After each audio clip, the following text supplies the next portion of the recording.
Don't tell anybody, but today's episode of Life's Potluck Buffet is all about fugitives, so stick around. I'm John Paulus. Thanks for joining me. And if you're enjoying joining me on these episodes, please give them a thumbs up and subscribe if you have not already. And if you are a Brave browser user, you can contribute basic attention tokens to Life's Potluck Buffet with John Paulus. Thank you for your support and for listening. All right, so why am I talking about fugitives? Well, here's how it started. Do you remember on an episode a couple of days ago, I talked about lakes? Remember, not the type that are bodies of water, but lakes that are pigments. And then on yesterday's episode, I talked about how lakes come from the Sanskrit word laksha, which means 100,000, which is because the number of the lac insects that produce the resinous substance that has a dye in it that we call lacquer, that you can put on things to put a clear a coating on them, and sometimes it's clear, but then you can make it into flakes, and then we call it shell lac. So I talked about that on yesterday's episode, and how the reason that the lack of lacquer comes from the word laksha, which means 100,000, is because on the branches of these trees that these insects put their waxy resin on, there's multitudes of them. And the word for that kind of great number was laksha, which became the number for 100,000. You see, because in really old days, and this is true in a lot of cultures globally, a really large number was something like 10,000 or 100,000. The idea of millions and billions and all of that being common in everyday life as they are now, well, at least in some of our everyday life, not my everyday life. So but in some of our everyday lives, the idea of what a multitude is the kind of largest number you can think of. And in a time when the largest number was less large, the biggest number you could think of was something like 10,000 or 100,000. In the case of the Indic numbering and thinking about the multitudes, it was 100,000. In the case of there's a word that you probably know in English, myriad, and that comes from a Greek word that means 10,000. So you can see how different languages had different numbers that meant countless, or a multitude that you can't even imagine how large it is. And in ancient times, those numbers were a little bit lower, for the most part, than what we have now as our countless numbers. Two good examples, as I said, 100,000 in the Indic numbering system, 10,000 for ancient Greek numbers. Just those means that's a lot. That's a big number of people when the populations were not yet as large as we have today in our world. So that's really what you're thinking of. And when the population of insects like lac bugs that are so many you can't imagine how many, no, then they're a laksha. There are 100,000 of them or more. But it just means an unimaginably large number of them. So what does this have to do with fugitives? Well, the lakes of dyes. So remember, a lake is a kind of precipitated solid that, you add these nowadays aluminum salts to a dye, and you precipitate out this lake. And so that's the lake of that dye. So lake of red number 40, for example, is one we use as an example. Also lake of red number 3. There's lake of green number 3. There's lots of lakes, not just in Minnesota. Hello, everyone in Minnesota. But the fact is that a lot of lakes are fugitive pigments. What does that mean? fugitive pigments are pigments that disappear or change color or do something that is different from what they look like at the beginning of their lives as pigments under certain circumstances. So, a good example, and this is on the thumbnail for today, are fugitive pigments that were used in stamps.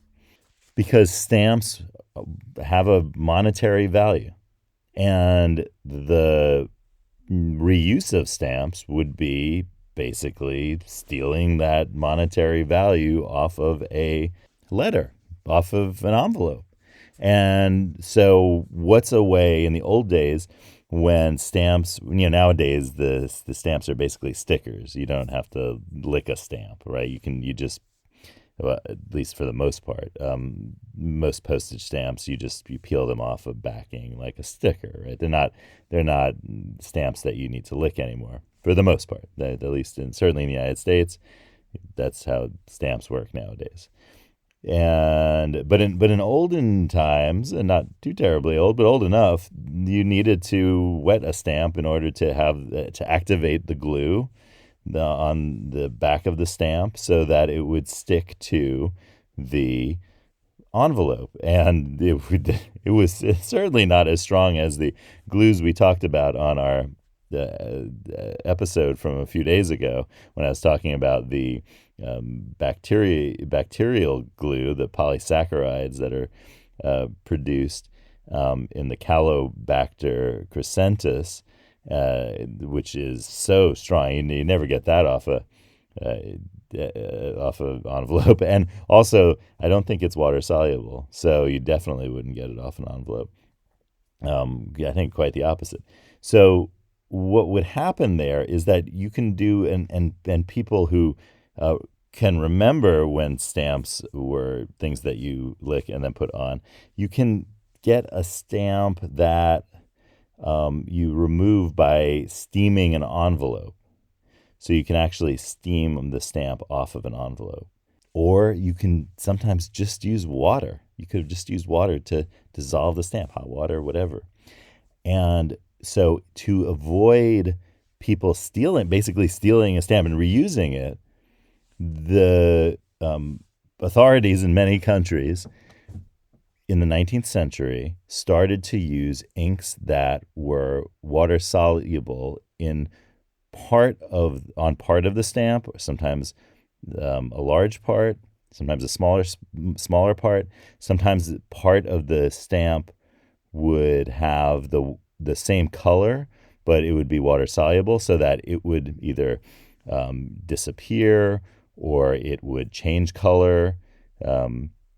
Basically, this is what these inks are that are water soluble, are fugitive inks. And they're also inks that can be fugitive when they have a different kind of contact with a different kind of solvent. So there's that as well. So, but the water soluble ones are the ones that I'm thinking about right now, because those are ones on some pretty big stamp issues in the United Kingdom in the 19th century. On the slide on the thumbnail for today, there's one from Austria that has a water soluble fugitive ink on it that would create stripes because it would disappear, and so you'd see these stripes in the stamp. That is what fugitive inks can do. And the thing about fugitive, we know this, a lot of dyes and pigments fade over time with contact with sunlight, for example, or other factors. And so there's actually a lot of interesting work done in art history around this kinds of paint and the pigment used in paint. Sometimes it is very much impermanent, and the impermanent parts, these fugitive parts, change the look of a painting completely. For example, in Van Gogh's paintings, the painter Van Gogh, when people who study art, think about Van Gogh's paintings and see how blue they are. A lot of times that's because some of the red paint that he used to make purples has disappeared in time. And so all that was left is the blue. So that kind of fugitive uh, uh, pigment can permanently change the look of paintings over time. Sometimes it's purposeful. Sometimes it's simply just a function of time. And people, weren't expecting their paintings to be viewed, 300 years later, for example. But sometimes it is very purposeful, so that the look of the painting changes over time. So let's ask the cards about permanence and impermanence in our lives and see what they have to say. Yellow lemons, blue dumplings, magenta noodles. I wonder if any of those are fugitive. Cards. Oh, magenta noodles are. Tell us some things. All right. It's card 17. Everything that happens to us is only partly our doing. There is no amount of plotting and planning that will result in us navigating our world exactly as we think we want to. Oh, it's kind of like fugitive inks. Get in your ship, set a course, weigh anchor, and open your heart to the idea that you have been in the right port at the right time before, and you will be again.